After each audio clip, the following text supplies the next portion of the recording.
All still getting there. I can see 1, 2. The G1 winner as well. She's put down better. Think about this.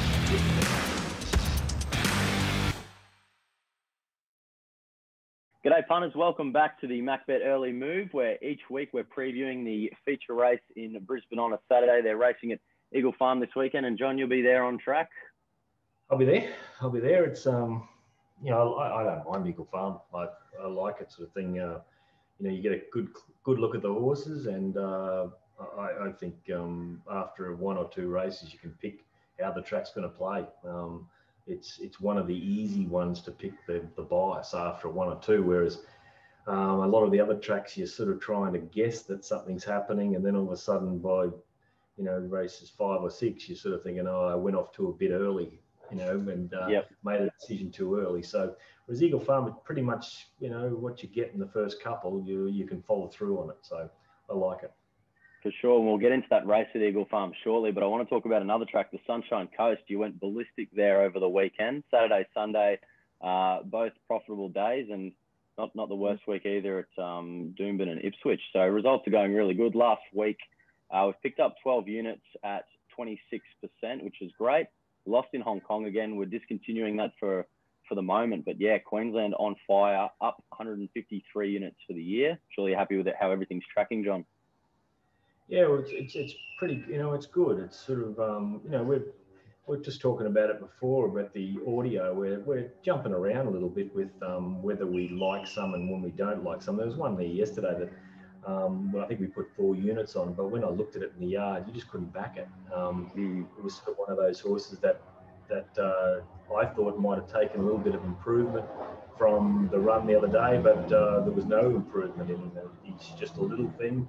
Can't remember the name of the horse. He started around about $2.80 or $3, and he just wasn't a horse to back. And that's what the audio does. Is I'm not betting so much early these days, just because I think the yard and the way they look at it, the way they appear in the yard, the type of horse, fitness levels, everything is just too important. And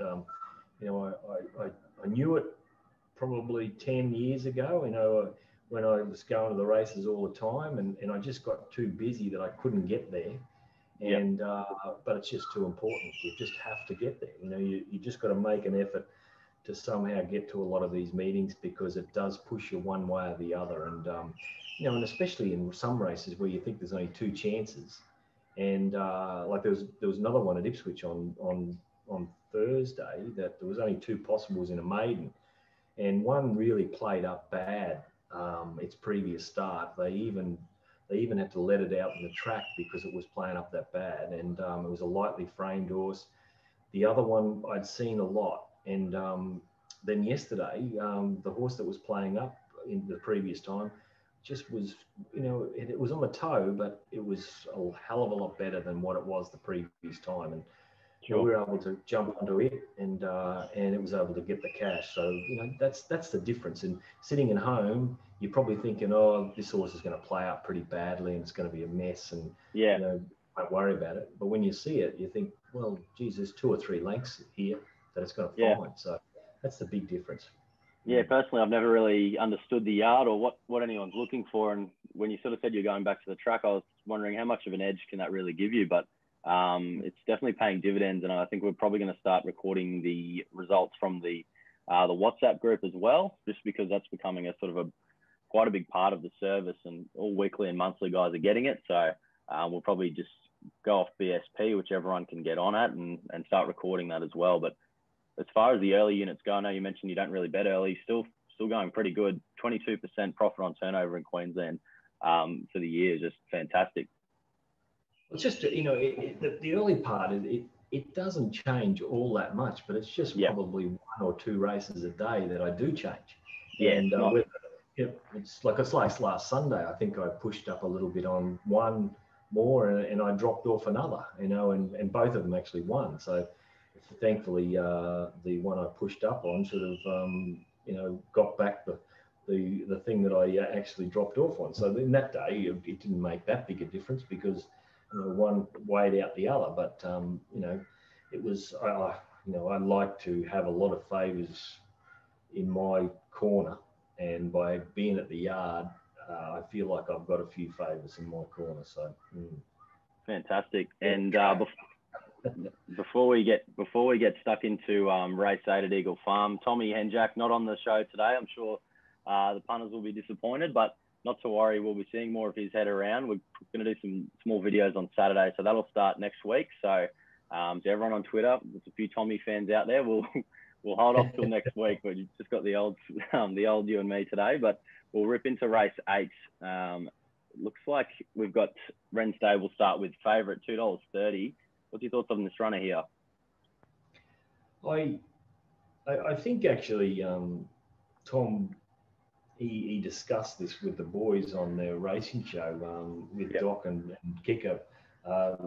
You know, a lot of them are saying that it's a good thing, but you know, there's a lot is going to ride on this horse about how the track's going to play. And you know, in one way, if they're running on and they go a little bit quicker than I think they will, well, he's going to be right in the race. And whether he takes a hell of a lot of improvement out of that run the other day, I'm a little bit concerned, because he does have brakes, and I think there's a little chink in his armour. But you know, if the speed goes on, he's going to be running on. He's going to be running on the better part of the track. Now, the one thing I didn't like about his run was how much ground Golly Hutt made up on the pair up front, the last 100. And you know, Golly Hutt is no star, so. And Golly Hutt's probably $7 or $11 at the moment, and it probably start that. You know, whereas the other one's $2.30 now. $11 shot who made ground up on Wednesday, and you know, and Wednesday is going to be behind Golly Hutt. So you know, it just makes me a little bit crook in the guts if you're going to start taking $2.30 about something like that.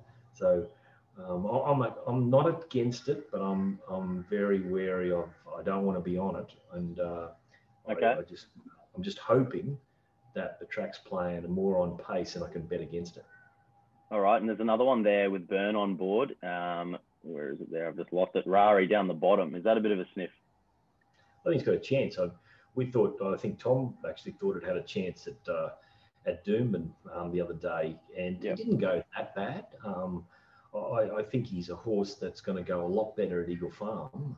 You know, 3 starts back was his best run at Eagle Farm. He worked around him to find the lead, and he fought on quite well. And the horse that runs second that day has come out and gone good against one of Tony Golden's stars. So I think if Rari will go straight to the front 1400, it's just a matter of whether Duplessis puts any pressure on him with Racing Paradise. Now, Duplessis is a bloke who doesn't really want to get into any speed battle at all usually, because from what we seen on the Twitter thing from Heathcote and him having a little bit of a blow up, and you know, Robbie was totally right in what he said. You know, Duplessis erred and he wouldn't cop it. He should have been kicking up on that horse and holding the lead, and there was no speed in the race, and he was saying they were going too quick. There was no speed at all, and he should have been kicking up. But that's good in this circumstance, because if he goes forward and he thinks, oh, Rari's is going to go too fast, if I put pressure on him, we'll ease back. So I hope he's got that mindset with Racing Paradise. They go out, they sit first and second, and Rari will give a good kick around Eagle Farm. Okay, and 2 others outside of them, Kubrick and Rebel Salute, both $6, relatively in the market there. Are either of them a chance at all? Kubrick's, you know, he'll knock you off one day. He'll knock you off, but you can't back him. He's just one of those horses that gets you in all the time, and he's just a bit of a dog of a horse. You know, he's probably going to improve. He was on the worst part of the track the other day. I fell into him a little bit just because I thought he looked okay in the yard, and you know, he's a Saturday horse, and he was racing on the midweek, so I threw something on him, and you know, he got up on the inside with the worst part of the track, and he did his battling type of run, you know, and I think he'll do the same here. Rebel Salute, this is a different class. You know, he's gone from midweek racing one of Munster's horses. He raced yesterday. He got within a length of Rebel Salute, whereas the horse that runs second to him, Munster's horse, wouldn't get near these. So I think he's going to have to step up probably you know, 4 or 5 lengths really, or, you know, what have I got him, $14. So, you know, he's going to have to go 3 lengths better at least to get right in the, you know, hard in the market. So I'm against those two. For sure. Well, that sums up race 8 at Eagle Farm, guys. If you want to get the full set, get to macbet.com.au. We'll have Eagle Farm and Gold Coast. Now, the second meeting on a Saturday won't be available for the single tip sheet buyers. It will only be available for the weekly and monthly guys. We ran a promo for a while there. It was 2 for 1. $25 gets you both tip sheets. $25 will only get you the Metro meeting on a Saturday now, but the weekly and monthly guys receiving that one as an extra. And they'll also be getting the NRL stuff, which starts up next week. I'll be doing some video stuff with Corey, just a quick little early move type video as well. So keep your eyes out. There's a few new faces in the mix, and yeah, everything's happening. Should try to get Tommy's old man on the show. He was a great footballer. And Jackie, he's bloody good halfback. He was a great halfback. So get on to Tommy and see if his old man will come on and give a few. I reckon he'd want a bar of that. I don't know whether he likes the punt or not. I'm not sure, but anyway, you can throw a bit of bait out there and see if he grabs hold of it. Who knows? A couple of celebrity guests on there. All right. Thanks, John. Cheers for joining. All right, mate. Cheers.